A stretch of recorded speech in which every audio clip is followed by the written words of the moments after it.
What's going on, everyone? Welcome back to the Above Average podcast, where we talk to people who are above average in mindset and action. Today, I'm Will. This is Ethan. Just the two of us, no guest, and we are going to get into a bit of a taboo topic here. Taboo indeed, yeah. We're going to talk about money, and it's taboo because whatever generation you come from, it seems to be a topic of do not discuss. No. You know, including inside of your own family. I'm not sure if you've ever had that growing up, but absolutely, that's the first thing I thought of when you said that. Yep. It was the first thing that came to mind when we were thinking about how we're going to talk about this topic and what we want to talk about, and we're going to show you all of our bank statements, all of our finances. Yeah, I didn't bring any printouts today, but you're right. I mean, I like growing up, it was a thing where, like, you know, I didn't know how much my parents made. You know, it was always like, don't worry about it. I mean, I think the place where this conversation starts is probably going to college, because what does everyone do at age 18 is they sign on to a giant ass loan and don't know the terms of it. Yeah, they pull out debt. That's what you're told to do. I started school in 2010. When did you start college? 2014. 2014. Okay, that was right when I was getting done. Yeah. And very much the motto was go to school, mm-hmm. with really no other thought behind it. And what bothers me about that now is mostly the debt. I think school itself, fundamentally, amazing experiences. You get to trial and error being an adult in a nice environment that won't actually completely destroy you. Yeah. But the caveat is then you have debt that could destroy you potentially, you know? Yeah. I mean, I think about now with the way that it's set up and the way that the system is, like, I didn't have an option to not go to college because I was not prepared to be self-employed at 18 or 19. Like, there was maybe I had some ideas, but I would have not been able to just do that. You know, I needed to go to college in order to be at the place where I am now, even though I didn't necessarily go to college for business or entrepreneurship or anything. I majored in political science. And so that doesn't really connect at all to what I do now. So I needed to play soccer. I needed to be in the weight room and then have the experiences that I did. And I have no regrets of going to Pitt, going to Westchester, and, like, you know, studying what I studied. Maybe if I knowing now, I probably would have, you know, done business management or something that would have made a little bit more sense. But it just wasn't something that I would have stumbled upon at the time.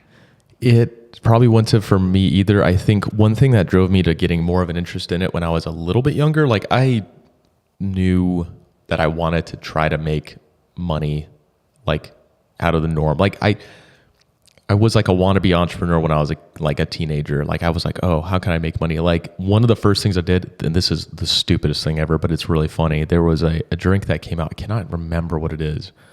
It was an energy drink, but it wasn't an energy drink. It was like a melatonin drink that was shaped like an energy drink. And I remember it was in this purple can. Yeah. And I know what you're talking about. Yeah. Yeah. And I remember there was one place, like, near where I live that nobody knew about that was like a gas station far away. And I remember buying one or two. My friends were like, yo, what's that? I'm like, oh, it's a drink that's, like, supposed to make you kind of feel chilled out. Mm-hmm. Like, those hadn't existed yet. Like, there's all sorts of shit like that for now. But besides for alcohol and, like, hard liquor containers, you know, or like a malt liquor beverage, like, there was nothing that was like, there was Red Bull, Monster. There wasn't any other energy drinks when I was in high school yet. No, that's true. Yeah. And then there was this weird off-brand drink that I found at a gas station. I remember I bought, like, once I knew that, like, one friend liked them, I bought like 20 of them. I sold out, like, I bought the whole bunch at this gas station. I was in the middle of nowhere, like, kind of near the hood in a not the best spot of California. I grew up in a very good spot of California, but in the spot I found this was not in a good spot. And I bought like 20 cans. Yeah. And I sold them for like twice as much per can. Oh, yeah. That was like my first little hustle. First hustle, yeah. Yeah, which, like, definitely should be doing. Don't advise doing that because you could probably get yourself in trouble. Yeah, but when you're like 15, it's like whatever, you know? Speaking of which, I meant to tell you this. I saw a license plate the other day at Aldi's for the college of the town that you're from. San Luis Obispo? Yeah. Cal Poly? Yeah. Really? Yeah, it was like a license plate, like the thing that goes around your plate. Yeah, parked in the Aldi's lot.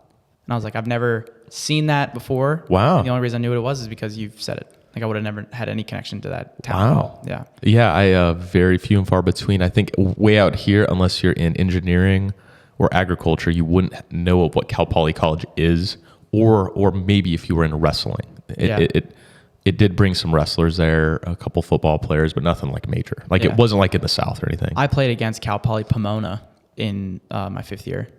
Oh, okay. Would be an offshoot, or like a branch of Cal Poly. But yes, yes, it is. Yeah, but Cal Poly San Luis Obispo. I was out there just hustling, buying shit from a gas station. Yeah, funny you say that. And so, when I was 16, that was when I started coaching, and I did it for free because the club team that I played for, my coaches also coached a younger team that was they were like 4 years younger than me, and so they would train before me. I would show up and I would coach their goalkeeper. And I mean, I got nothing out of it. I just did it because I wanted to. I thought it was cool that someone wanted to learn from me. And so I started doing that. And then once I got into my freshman year of college, I started doing just like private goalkeeper sessions at my high school field.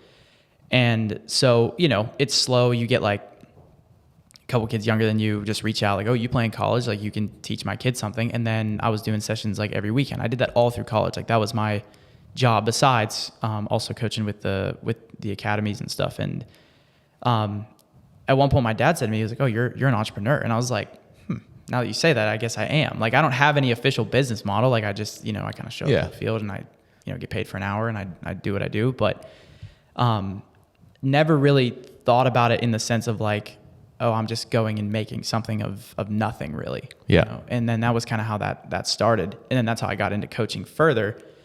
And then, it wasn't until the pandemic that I really started to actually become like an entrepreneur in that sense. Mm-hmm. And, but anyway, moving back to the financial aspect of things with student loans in particular, I had no insight into that process when I was going to college. Like my parents, my name was on the loan, but my parents did all that for, like they did the whole process of getting loans for me to go to college. And it wasn't until probably I was 25 where I was like, okay, I need to like actually look at these and like see what this says. Cause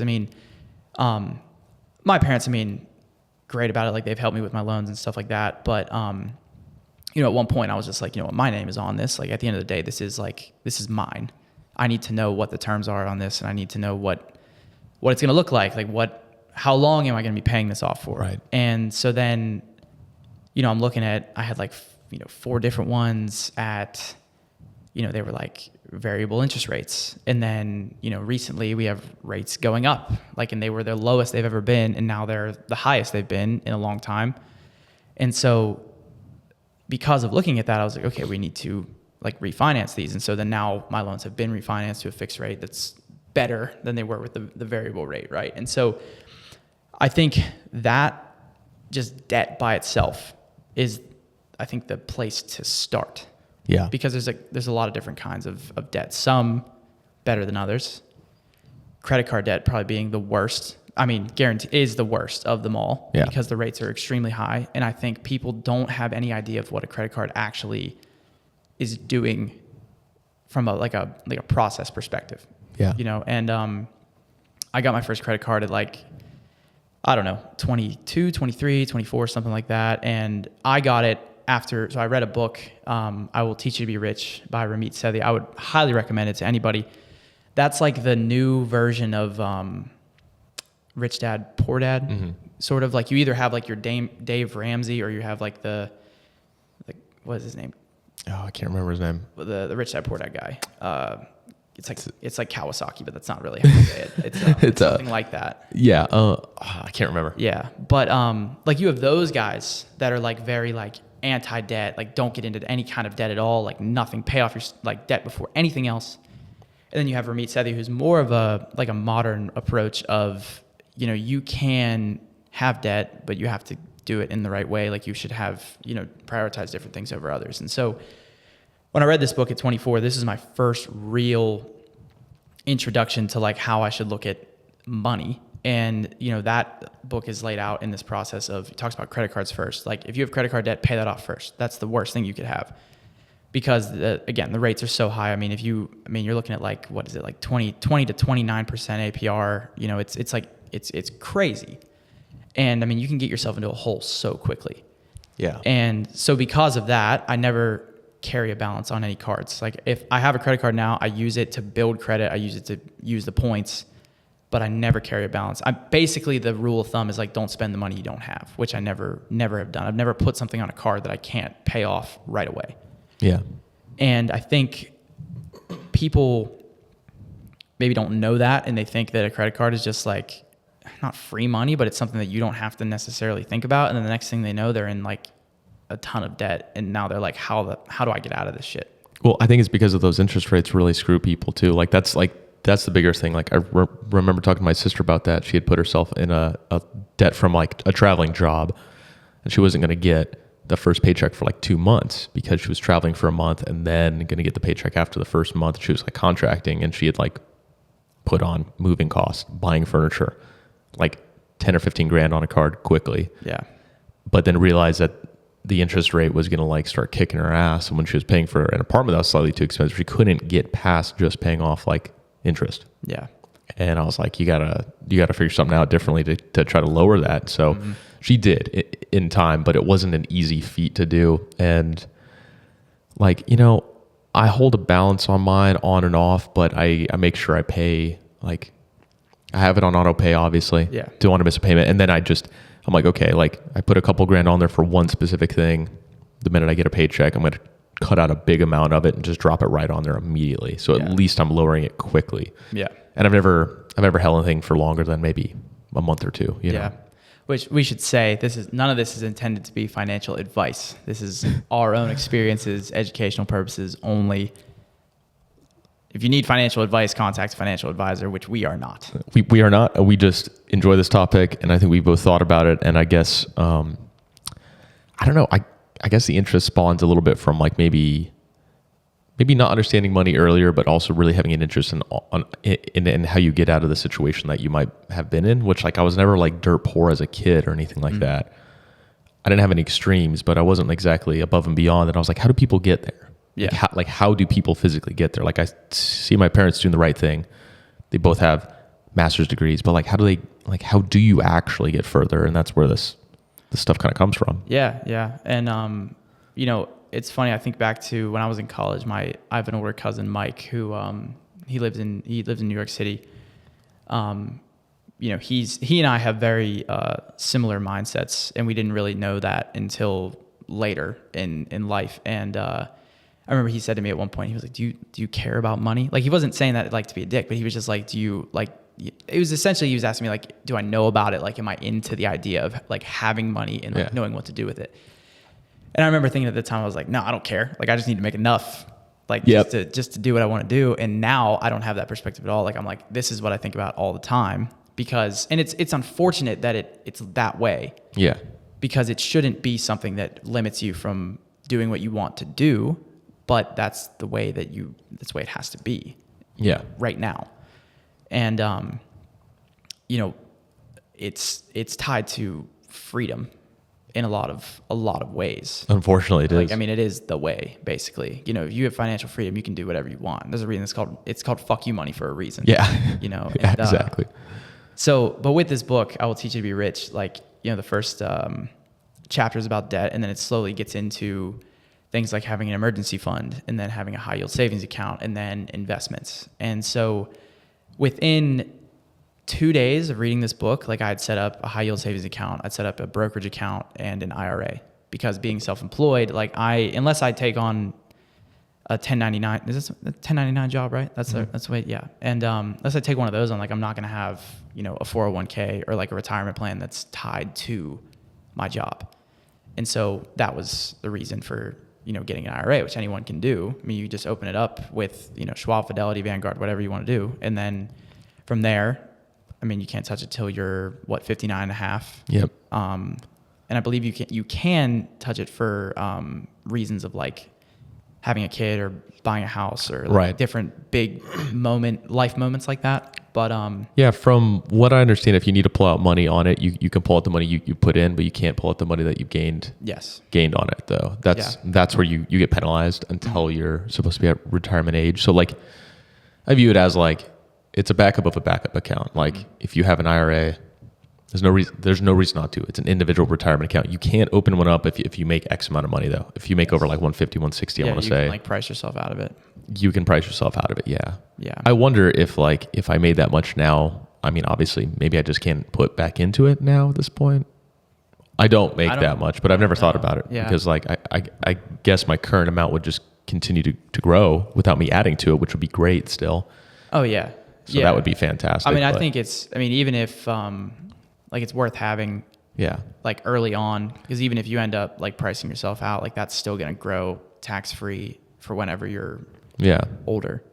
And if it's in the right funds, you'll beat the market, hopefully, or at least you'll maintain with it versus, I think that's the biggest misconception about saving money is that if you keep it in a savings account, if it's not a high yield savings account, if you just keep it in one, it loses money over time. Yeah. Like that's a fact because it will not be as valuable in the future. It won't outpace inflation. Yeah. And that's the idea with, like looking at like through this book, it was all about interest rates. Mm-hmm. So if, for example, like as long as you're like, the question was like, do I pay off debt or do I invest? And the rule of thumb was if your interest rate on your debt exceeds the average rate of return for investments, then you should pay off the debt first. But as long as the average rate of return, which is like 8 to 10%, exceeds what your debt interest rate is, then you can invest first because that'll always outpace the growth of the debt interest. I guess too, it might also matter on how much you have. Like if you have $100,000 in a student loan debt with 6%, or but only a very small amount to invest, but you beat it by 10% or 20%. Let's say you put in some account where it's going to guaranteed make 10%. It's like, okay, you got to weigh the option of like how much you owe and how much will accrue versus like how much you can put in. Because if you can't put in very much at all, then you got to be like, okay, maybe this will just get dumped into the debt market first. Yeah. I guess that makes a difference. Yeah, I think the piece of that too is like how much time you have. Like if you're starting at age 20, I mean, in theory, like the life expectancy is increasing. So, I mean, if you've got 60 years to let it sit there, like that compounding growth is like, that's like no joke. It takes off after a while. And like, that's a hard thing I think for people to comprehend too, because that's a lot of time to think about. But if you give yourself that much time, even if you're putting in a little bit at the very beginning, that still down the road is going to increase to something significantly larger than what you put in back at when you first started. Yeah, I can't remember the exact calculations. I've looked this up several times, but if you start when you're 18 and you put in like $500 a month into an account, you basically stop putting in at like 35, maybe 40. You can stop entirely and you'll still beat the person that starts at age 35. Like even if they like quadruple how much they put in, which you'd think, oh, they're putting in quadruple, but the compound interest that they've had over, 15, 20 years still will outpace that person. And then because they'll have so much more in the market to work with, that other person would have to put in like 10x the amount in to try to catch up. Yeah. Maybe by the time they're 65, each of them might be closer to even if you like put in quadruple the amount or more. But then it's like, how much do you want to take out of your paycheck when you might have kids? Right. In a house, and then it's like, damn, I wish I would have invested earlier. Yeah, it's huge discrepancy between because you're right. Like I've seen that same figure where it's like if you do this certain amount for this period of time, like you're guaranteed to have like $1 million at this age. But then if you start at like 40, you've got to put in. I mean, it's like you said, it's like quadruple the amount, and that's a lot to be. That's a lot to just cut out of your check. I mean, like you'll be making more at that age, hopefully. Yeah, but. It's like, are you going to be like, but at that age, if I'm making more, I'd want to start using it for other things and not worry about in my investments. So like I opened up an IRA when I was 20, which I told you, and I fortunately have maxed it. The way that I maxed it was kind of funny. So, but the first year that I maxed it was because of Bitcoin. I maxed it with Bitcoin because I bought and sold some Bitcoin. In 2012, I sold some and I put some into the stock market, and then I used some to live off of. And then I ended up buying a car later with a little bit of that too. So I maxed it the first year off of Bitcoin, which now everybody on here in 2012 Bitcoin price, go ahead and take a look and then look today. You're going to be like, you could have been a bazillionaire. I'm like, well, when I was 21, I was a bazillionaire. When I sold it and made like, 10 grand, put it into stocks. He's like, well, that's what I need to do. Hilarious enough, I had it in something that was going to grow like crazy. Who'd have known? No. I went with the S&P 500, which historically, way before Bitcoin. So I was like, oh, I just need to put it into there. And that's what I did. Yeah. So like I maxed it that year onward. Yeah. What's the Warren Buffett says, no one ever went broke turning a profit. Yeah, exactly. I mean, yeah, like you could look at it as like the FOMO perspective of it, where it's like, oh, I missed out on that shit. But then at the same time, like you did the right thing for what I put in, just for people to know, like I will talk about this freely. I put in maybe $150, $200 into Bitcoin. Maybe. I gambled a little bit with it. Don't do. That's illegal. Well, I don't know if it's illegal, but you can do it on your own will. I'm not advising you do that. But that was not what made it for me. Like I made a little bit off that because it was fun and we were screwing around on my computer in college. But really, the price of Bitcoin just went up a significant amount, like 10x or more. And I was like, oh shit. And it got to like a certain point, I actually started paying attention. And then I was like, I want money though. Like I can't use this on anything. So I sold it. Yeah. Before anybody else was tracking, before the IRS knew that you could track it and tax people. So I was like, I sold it tax free and just walked away like, well, that's probably going to end off and die. But now I have some extra money in my account. And that's what I lived off of in college. Yeah. I mean, that's the most baller thing. At 21, I was the most baller that I could have been. Yeah. There's that story of that guy that bought pizza with Bitcoin. Oh man, I keep seeing that story. Like every couple of years it comes up. It always comes back around. Yeah. He 10,000 Bitcoin. Yeah. It was like $40 at the time or something. Yeah, that would be like a few billion. Oh, I mean, yeah, like you feel for that guy, but again, it's the same thing though. Like he's probably thinking like, oh, this is, who knows where this is going to go. This might be nothing. And now here we are.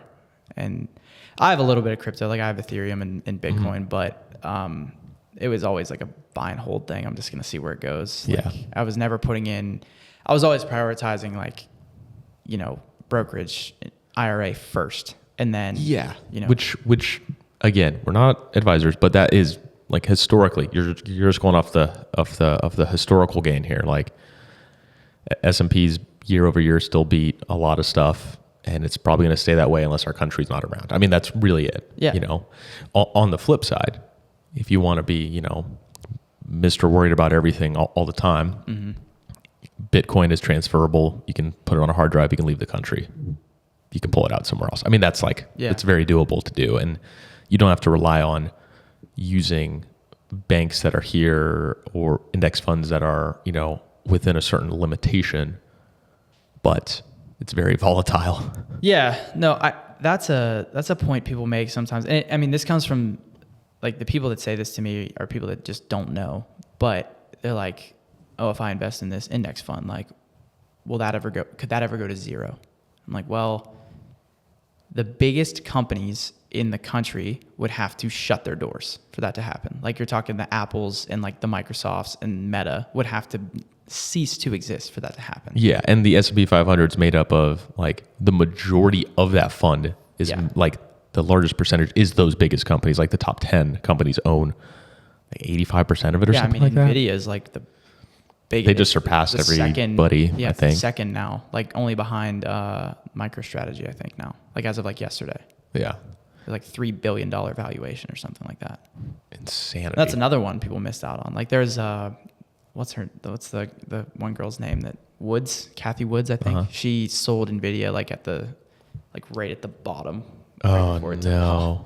And she's like a hedge fund manager or whatever. Like, you don't really feel for people like that. No. But it's still like, no one saw that coming. Maybe people did. I don't know. Like there's now the GameStop guy's back. I know. I saw that too. Yeah.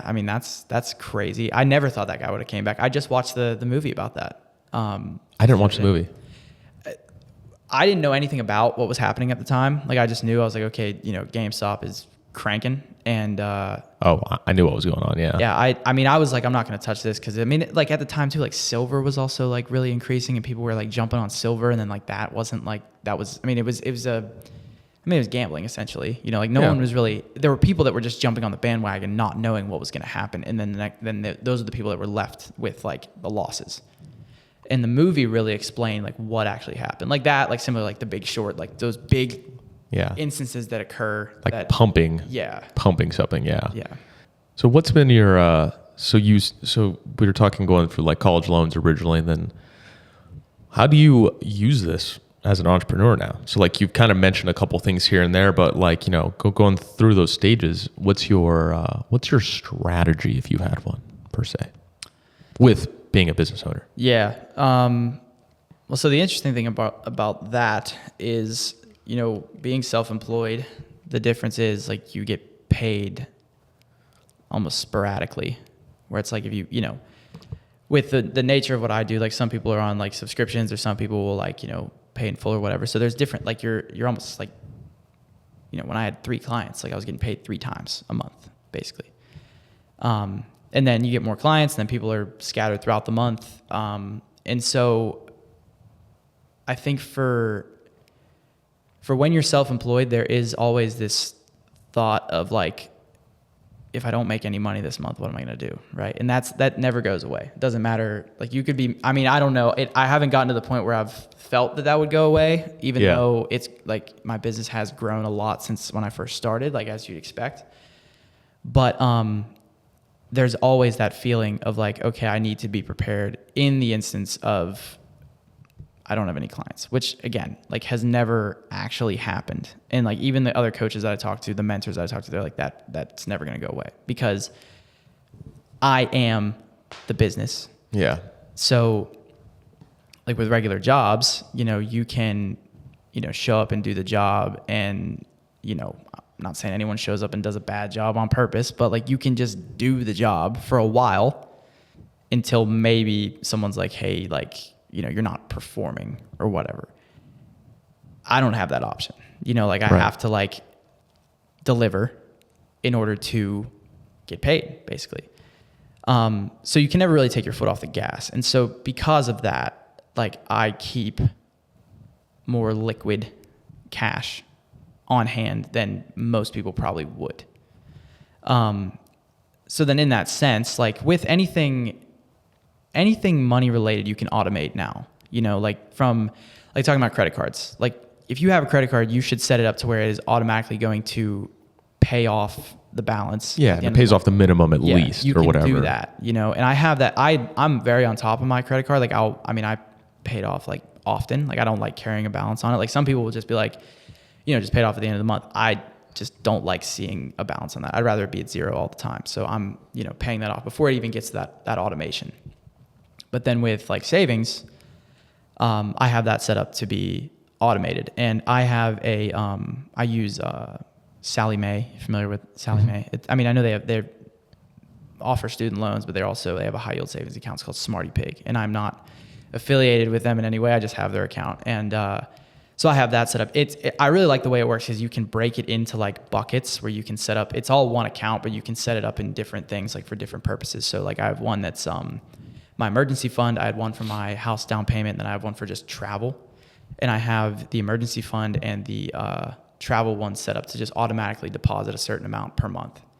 And so that's something that I don't ever have to really worry about. It just does it on the 15th every month, and then it just slowly builds. And then the interest rate, that can change depending on just the nature of the economic climate. Back when I started it, the interest rate was like 2%. So it was like, what am I even doing this for? But like your checking account is like 0.01 generally. So at least you're getting something out of it. Now it's up to like 4.5%. So if you're carrying a decent amount in that savings account, like you can make, somewhere to $150, $200 a month, which then you can take that, interest and put it towards other things, or you can just let it build. And that is taxable with a high yield savings account. So when you pull out the money from a high yield savings account, are you taxed? Yes. The interest. Just the interest. Just the interest. That's like, so like how do you pull money out when you need it from there? You just transfer it and you're good to go. Yeah. But you keep the interest in? It depends. Like for this house down payment, like I'm going to just take out what I need to take out. And then they'll just give you like a statement at the end of the year. Like this is what you made interest wise. And then if you do have to, that does factor into your tax liability at tax time. But it's not something that's so significant where like I'm getting caught up and like, getting blindsided by that amount at tax time where it's like, oh, all of a sudden I owe because I made all this interest from a high yield savings account. Like it's never really been a huge difference maker. Yeah. So yeah, I mean, with that, I just kind of like, this brings up another point too, because people don't know anything about taxes. Like there's people that have this notion that it's not worth making more money to put yourself into a higher tax bracket, because then you're just gonna, like, if you get a raise at a job, for example, like say you're in that initial tax bracket, which I don't have them in front of me, but whatever it is, it's like 89,000 or something. And then you get a raise that puts you into the next one. People are like, oh, well, it actually doesn't make a difference because now I'm just taxed at a higher rate. When in reality, like it's a progressive tax rate. So you're not, like if 89,000 puts you at, 20% income tax, jumping into that next bracket doesn't mean that everything is taxed at 25%. It's progressive. So everything beyond that dollar amount above 89,000 is now at 25%, not the initial 80,000 that you made. I know, which really like seems to mess people up. They're like, I don't want to be the highest bracket. I'm like, in general, you're still making more though. So whatever. Yeah. It's like the idea that it's not worth making more money because then you're going to have to pay more in taxes. It's like, that's the whole point, And like, you're not going to get around taxes. Like, yeah, you can talk all you want about the politics or whatever behind it, but it's like, what's the phrase? It's like the only certainties are death and taxes. Benjamin Franklin said. Yeah, exactly. Like it's a guarantee. And so just knowing more about it and knowing what you can and can't do, like it all comes from just like the education behind it, really. And then you have a better idea of like, okay, if I'm making more money, I'm paying more taxes, but I still have more money in my pocket. Like that's a good thing. With a full-time job, so I can speak on this part. I got a newer job recently, and so I transferred over a 401k from one establishment to another one because that's what the school was using. I was at Principal, and now TIAA. In the school, they have good incentives. They have really good incentives, but they most often, compared to industry or compared to being on your own, you will not make as much out of college, generally speaking, but you have more flexibility typically, better health insurance typically than most people, better school benefits, school's free, and they put in 8.98% directly into the 401k without you even having to match, which is incredible. Yeah. So like I switched over everything, got that set up and all that with HR, the whole deal. And so I think one thing is like when people like are looking at jobs and stuff outside of your entry level jobs, like looking at benefits outside of just your paycheck makes a significant difference. And I think that this will get into like investments, in our conversation, but having a job and having a good list of the benefits you will care about more as you get older. And like I wish I cared when I was younger, where like most companies do a 3% in and you match 3%, which is horseshit. Mm-hmm. That's garbage. But that's what most companies like do. And when you're having an entry level job, you don't really care about that. And I don't even think I tracked the first year or two I had one of those because like, why did it matter? It was so low, and I just cared about it because it was a job, not a career. So if you have high yield savings account, a 401k and an IRA, which is like either one, what would be the next thing after that? Well, at that point, usually what most advisors would recommend is like after that point, then you have like a brokerage account. Yeah.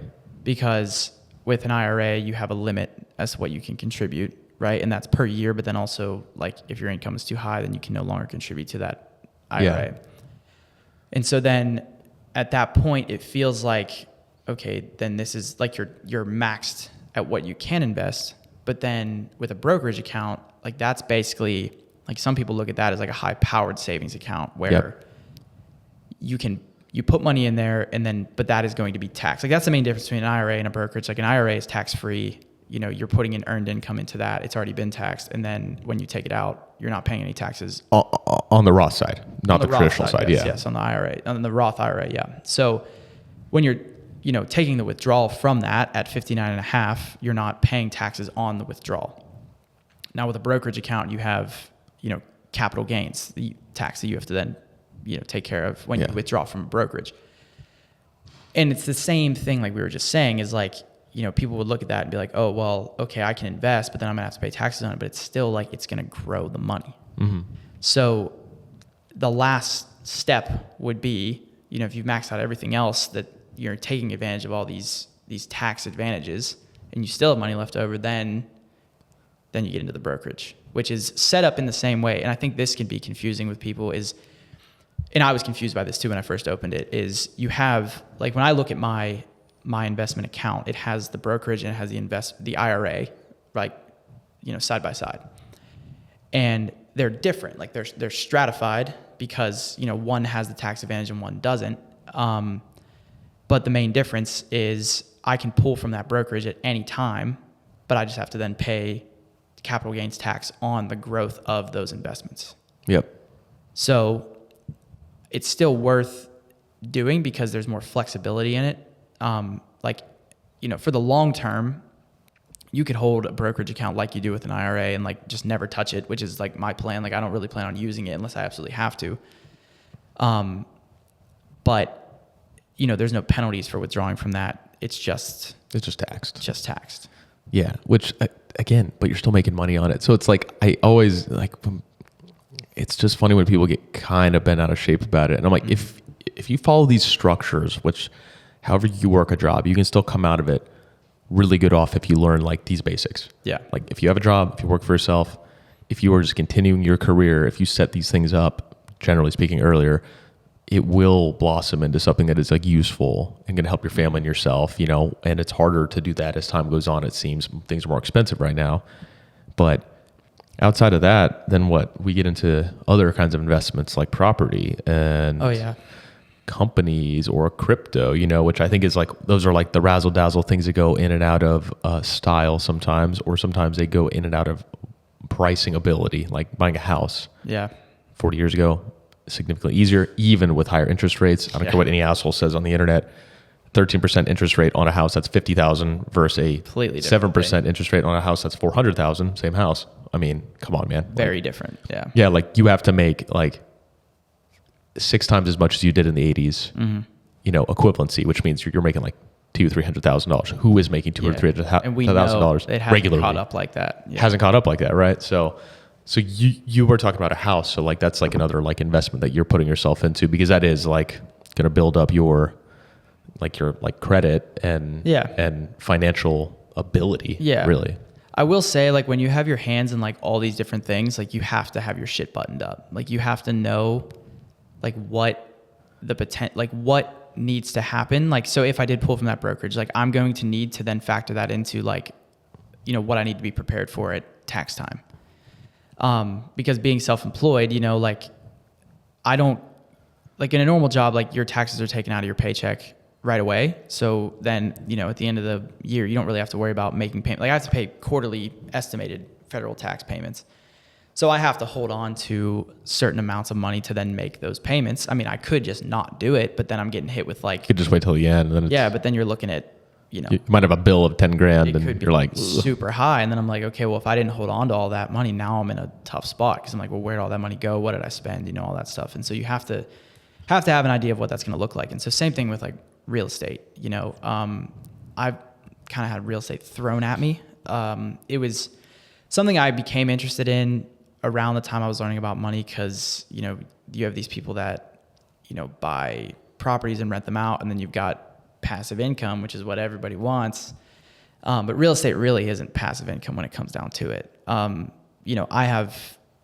split a house that was left to me in an estate between myself and my siblings and my cousin. And we have a property, it's in Florida. I have a property manager, but I'm still like actively having conversations with her. Not often, it's not every day, but if something happens to the house, like I'm the person on the phone I'm calling insurance, like I'm dealing with that stuff. I got hit by a hurricane a couple years ago.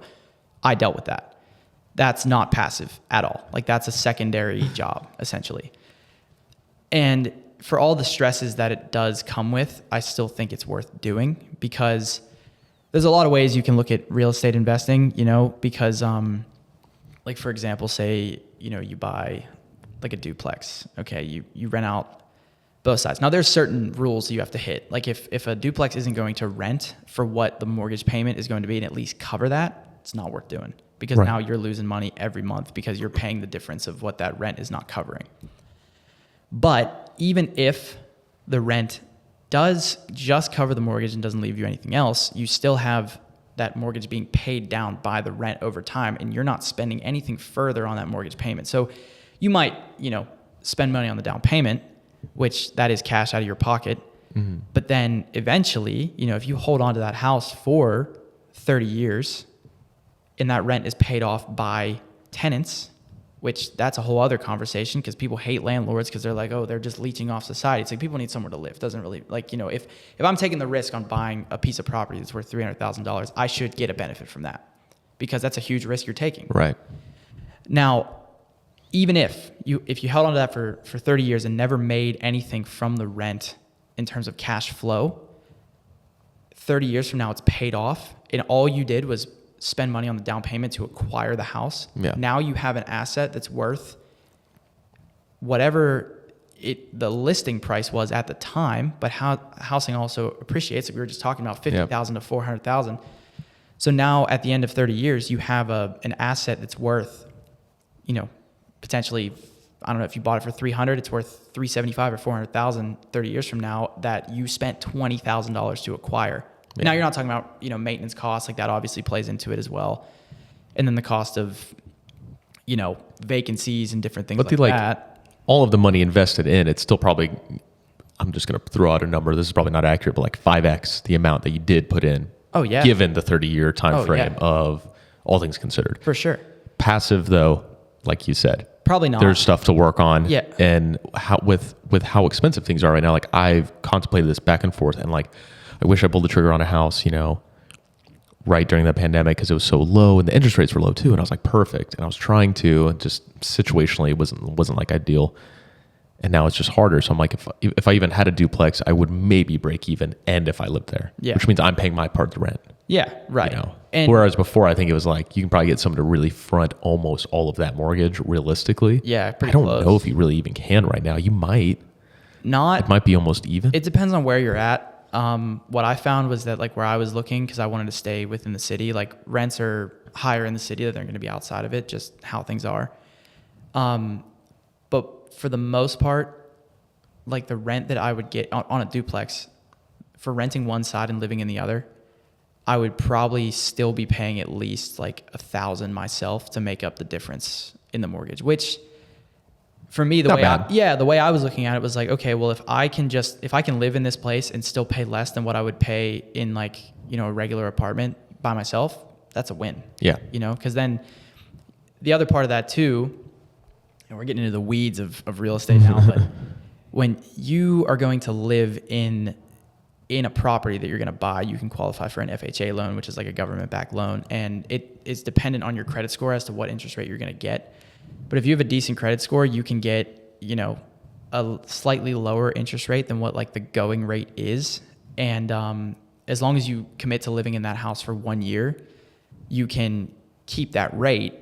And then it just makes it more accessible, because then your down payment also can be anywhere, like at the lowest, it can be 3.5%, which, for a house that's, say 200,000, that's a down payment of like $8,000. Like, it makes it very accessible. And now you are in a house, you own it, someone else is paying it, and then you move out after a year, you rent the other side. And then who knows, at that point, maybe you refinance, maybe you get a lower rate, and now that monthly payment drops. Now you've got two rents, and now you're making money off that.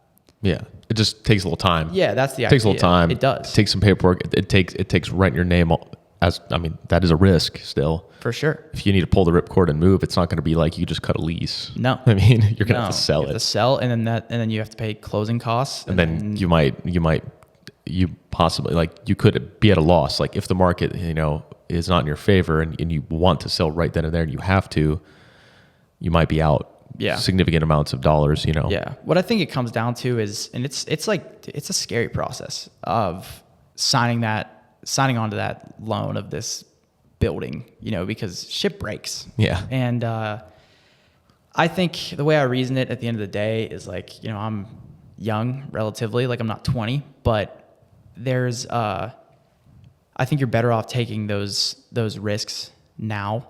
Like, risk is like, mentally it's always going to be hard, but usually on the other side of that is like really good shit. Yeah. Sure. There are bad things that happen when you take risks, and it can be, and there's ways to mitigate that by, like, doing your due diligence, like getting inspections and like making sure deals are good deals.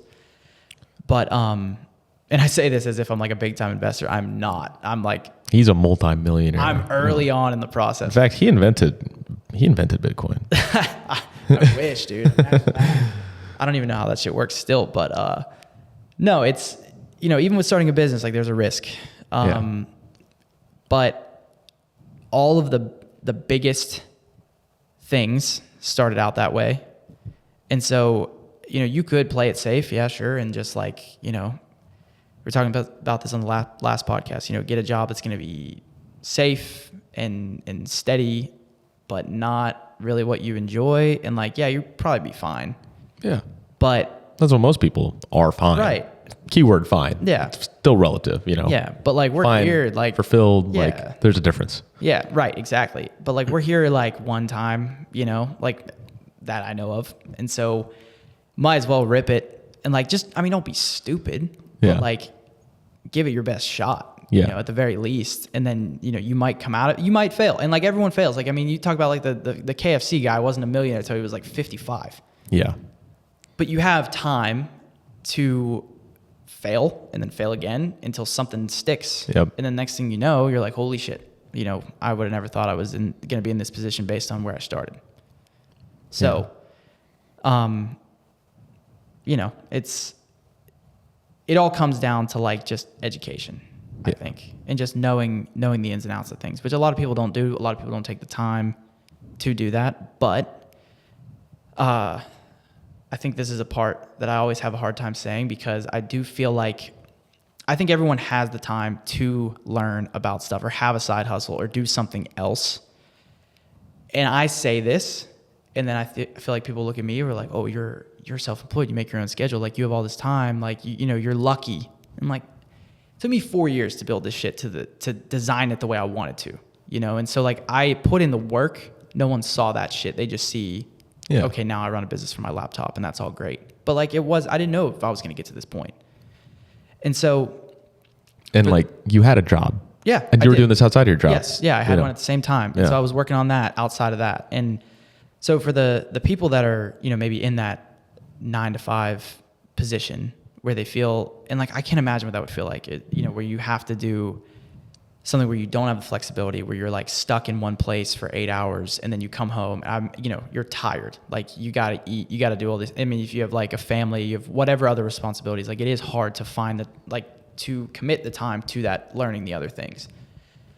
But I think everyone still has, if you have the desire, you'll find a way to make it happen. Yeah. Really at the end of the day. Like it's out there. Yeah. It's out there for you to take advantage of. You just have to find a way to do it. If someone was, you know, listening to this podcast, they made it this far and they're like, where do I go? Besides us, because again, we're not financial advisors. Where do you go to learn more? The book you mentioned, I'd also read that book, and I think that was very eye-opening. I read Rich Dad, Poor Dad, and I've looked at a couple of YouTubers, honestly, and they're not advisors, but they just gave better breakdowns of what we had talked about that are just fundamentals. Graham Stephan is a great one. If you look back at a couple of things he's done, he started with real estate. He goes into talking about investments. Then he talks about crypto. Like he's had a history of doing it through YouTube. That's just super. He like breaks down how to do a Roth IRA. Mm-hmm. He breaks down how to look at a 401k, how to buy your first house. I think he gives a lot of like very basic examples. It's on YouTube. It's easy to understand. And he is tied to some like affiliates, but you know, he breaks down other companies and examples. He always has this investment is an index fund. Here's one that's through Vanguard that's the same as the S&P 500. Here's one through Schwab. It's the same thing, but it's called something different. And he'll give you a good breakdown because, you know, I had learned not a substantial amount from my parents. They signed me up with a credit card when I was younger, and they explained it. And really, they were like, they had to jointly do it for me, and they were in charge of it. Like I couldn't just freely use it. Yeah, they signed up for my loans, and that was it. So like I was self-taught by way of those two books were huge, and then also stuff for YouTube was like one of the bigger ways to like learn multiple topics quickly to get better ideas of piecing it all together, and then going up that chain of like start with some sort of savings account. Well, start with making money, putting it into these right areas, and going up that ladder of like learning what the next ladder part is. Yeah. Yeah. I think, in that sense, like any amount is fine. Like, I think there are people that think like, oh, I don't have $1,000 to invest, I can't invest. Like, you could start with like $1, like you just start with whatever you can swing and then just slowly. There's some investments you need more capital to start. Yeah, there's some. There are some amount. Yeah, but like I opened up an index fund and it was $10,000 to start, but it had the best rate when I had more to put in instead of the regular starting fee of $1,000. Yeah. Into an IRA. So I was like, well, I can do that at the time, which is great. Yeah.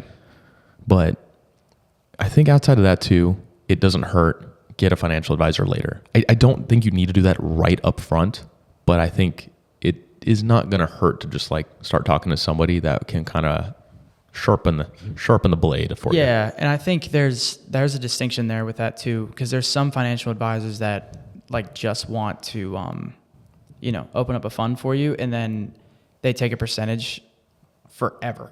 Yeah. And that's not necessarily a deal I think I'd sign on to. And I've run into, like, I've had those conversations with people from, different firms that are looking to like just manage my money for me. And like, I think I know enough, and I'm like, I don't really, the idea of someone else managing it for me, I'm just not into it. Cause, yeah, like I'm the same way. Like I wouldn't do that until I'm like I'm cracking like $1 million. Yeah. I mean, and then I'd be like, maybe I need to look into, you have a lot to like, what to do. Keep track of. Yeah. But, I mean, I think at the beginning, like there's people that are just educators, like we talk about, like Ramit and like all those different people. YouTube I always forget about YouTube anymore. Like there's something for everything on YouTube. I mean, now it's even more common to see on TikTok, like there's people talking just very openly about like their debt and like what they're doing about it. And there's people that make entire accounts based on, like, there's a girl that's been popping up it's actually on the podcast feed. She is just like, I'm a 27-year-old making this amount. I have this much in debt. This is my entire breakdown of my budget and where my money goes every single month, every time I get a paycheck. Like, you can look at those people and just that gives you a basis of information. Yeah. Real estate wise, like I went to Bigger Pockets. They have like a great one. Yeah, they have. I mean, they go beyond real estate, but they specifically I can't remember the guy's name. He has like a beard. He's like a long beard. His name, I think it's Brandon something. I have one of his books. It's like a real estate investment for beginners or something like that. And they have like forums and all that. And there's all kinds of investors on there that, just talk about just different things. Like, it's a very accessible way to get started in that. And I mean, just, there's the staples. There's Rich Dad Poor Dad. There's, I Will Teach You to Be Rich. Like, those are going to give you action steps right away to have a better idea if you know nothing. And then from there, it kind of separates, and then you have to get a little bit more in detail into the different aspects of it. And then speaking of that, a good one that I've used a couple different times for different stages of life, and I still do it sometimes. I found, a debt calculator. Oh yeah. I found, which there's apps on your phone that could be a debt calculator app. There's apps on your phone for spending apps that tracks your spending, which like most banks will have that on their app, like on the interface will say, here's how much you spend on food. Here's how much you spend on gas, things like that. And having a compound interest calculator too. Those, you Google compound interest calculator and you can find some that are like, they are made or promoted by a bank, but you can type in some numbers of like, okay, you look at your student loans and you're like, what is this going to look like if I don't pay it off at all? Type in 6.8%, this amount, this many years, whatever. See how much you will owe. Do the same thing for how much you invest. Be like, okay, I want to try to get to this amount. See how much you need to do that, and just compare the two. I like, that's an easy way. Like, once you learn the structures from a book, be like, go find a compound interest calculator and a debt calculator and just play around with it. Like, learn about it.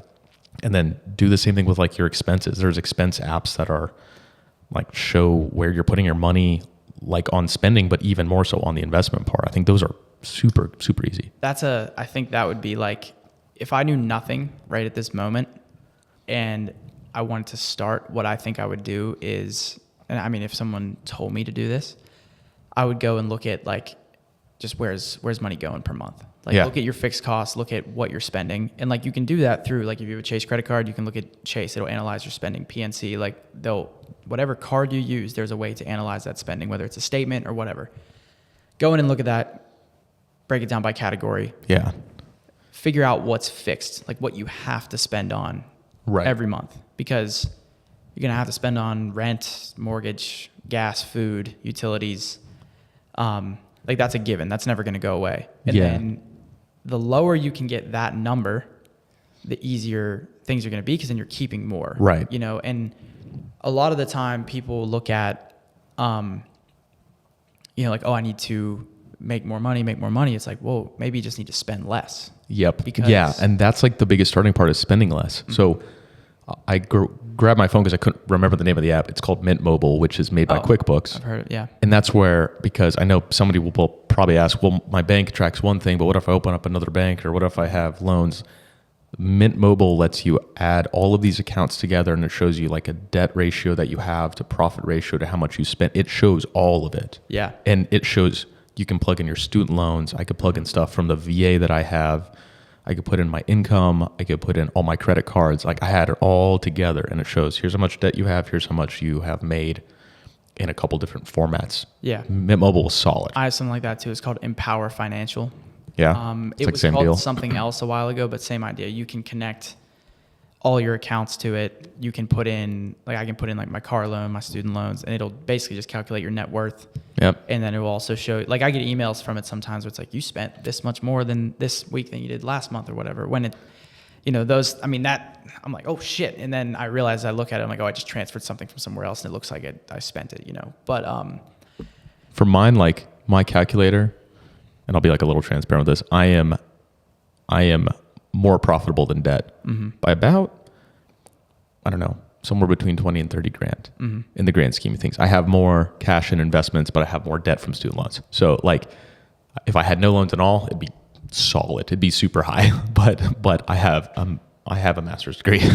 So it's not super high, but it's nice to see that I'm like, things that are investments are on there as well as my money, like my liquid money. So like it's both. And then it updates and you can check it. And, you know, if you pay stuff, it pays it down, you know, and it was nice to see that where I'm like, okay, in the grand scheme of things, I'm still up. And I like to do this little, like, there's ways of testing this too, where how much should you have by age? There's like rough calculators on how much you should have saved. 1.5 times your salary by age 30 or something. Yeah, like by 30, you should have saved as much as you make annually by 30. And this is like roughly. Yeah. So in your 20s, all things considered, you're probably not going to have money. Just be aware. If you're, for some reason, 20 watching this right now, you're not supposed to be rich yet. No. And if you are, it's a fluke. Yeah. You bought Bitcoin 10 years when you were a baby. Yeah. If you bought that when you were 6 and I bought it in college, then yeah, you might have beat me by now. But I thought that would be a helpful tool to actually just look at your debt and income ratios and have it all together. Yeah. I think, like going back to the spending, like say, I mean, if you're on if you work a regular salary job, like, you know what you're getting paid biweekly. Like, you know that amount. Most people have that burned into their brain. And I think the problem lies a lot of the time where that amount is the same amount that's going out every month. And then now you have net zero. Like, you're not saving anything. You're not keeping anything. Like, what you make is what you spend. And that's the issue with like living paycheck to paycheck. Now, if you don't know what you're spending, what's going out, like, it's pretty hard to just have any idea of like where you can, cut things. And I have like on my MacBook, I use like the sticky notes, and I have a full breakdown of like everything that I know that I have to spend money on per month. And then basically what I do is I look at that and I look at that total, and then I'm like, okay, well, all I need to do is make, like, I mean, again, from a self-employed perspective, I'm like, I need to make that much. I'm still in it, but if I ever get to the point where like things drop below that, then I'm like, okay, well, like, now this is a problem. And like, I have savings to back that up. Like, it's fine. But knowing like what your fixed costs are, that gives you the wiggle room of being like, okay, I can then budget, this certain amount for, just stuff that you want. Yeah. And that's another piece too, I think, is, you hear these people like the Dave Ramsey's where he's like, he gets someone that calls in that's 50 grand in debt, and he's like, you're not going to see the inside of a restaurant for 10 years. I'm like, that's a bit extreme. You still got to fucking live. Yeah. You still got to do things. Yeah. Like, for example, like, I'm going to move out of this apartment to save on my expenses. I can afford this apartment still, but I will be saving like $2,000 a month, and I want to do more stuff with it. I want to travel more. and I want to spend more time investing in certain aspects of my own life differently. And, that's just what I want to be doing. So that's an easy expense. I'm waiting for the lease to come up. I'm going to be moving in with somebody. Like, things are going to be different lifestyle wise. So like, I weighed the pros and cons, but $2,000 more a month is monumental. Significant. Yeah. It's not going to stay like that forever, but also we won't have this setup anymore, by the way. Right. Yeah. Unfortunately. Come season 3, you might see it's just a different room. Yeah, a little different look. Yeah. But we could always paint the wall in your house like that in the background. I mean, I got a good setup potentially for it. So yeah, I mean, it's a weird place to invite guests to because I live in a dead end and there's not great parking. So I don't know what we'll do about that. People have to take Ubers to the studio. But no, yeah. I mean, the thing about expenses is like it's never going to be zero. Like you can't cut everything, but you can always, live below your means. That's what they say. And then you can always make more. Yeah. And so if you are in the position where you have fixed income from, a salary, that's when, you can get ahead by having those side hustles, whatever that might be, whether that's like Uber, DoorDash, whatever. If you've got the desire, you can do it. Might take a little more work for a while, but that can slowly get you ahead of the game. And then, that's the thing. There's an account. I think Moby Invest. Are you familiar with that one? Yeah. Seen that one? They always end all their posts with, as always, invest early, invest often, and live below your means. You can do that. You're getting ahead. But if you're spending everything that's coming in, it's going to be really hard to get ahead of the game. There's this, before we wrap up, there's this one dude on Instagram I saw. It cracks me up, but it's terrifying. He interviews people with money, and then he interviews people. I know exactly who you're talking about. He also, I think it's the same guy. He also interviews people that look like they have money, and he'll talk about debt with them. Yeah. There's one dude on a subway with like Gucci bag, nice shoes. This isn't the guy with the glasses. Well, he is one of them. Okay. I think. Yeah. Caleb Hammer's his name. Yeah. Oh, he's great. I love that dude. Yeah. Oh, dude, he's great. Funny. Yeah. And then there's another guy that was talking to somebody this is like a different account, but like the same vein. Like he'll talk to like random people on the subway, and this dude had like a full Gucci tracksuit on, basically. Mm. And he talks to this guy. He's like, "So what do you do for work?" He's like, "Well, I'm not even working right now."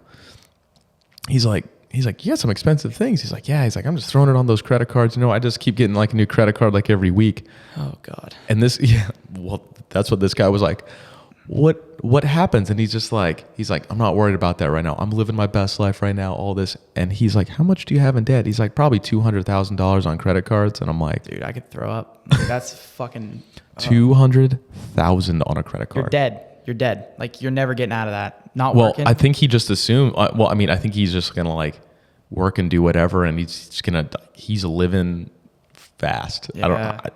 The dude had no care in the world. And I'm like, I wish I could be that nonchalantly stupid. Like he genuinely looked like he did not care, like truly. And I'm like, I don't know what the ending of this is, but it'd be pretty cool to not care that much, but I care. Yeah. I care a lot. I mean, I guess you could ride that out and like, I don't know. What do you do? Escape the country eventually? You go to jail eventually. If you like die, like, I mean, yeah, I guess it is. Maybe it's tax evasion at some point. I don't know. But I mean, if you like, I think if you die, like your debt gets wiped. And from a credit card perspective, I think.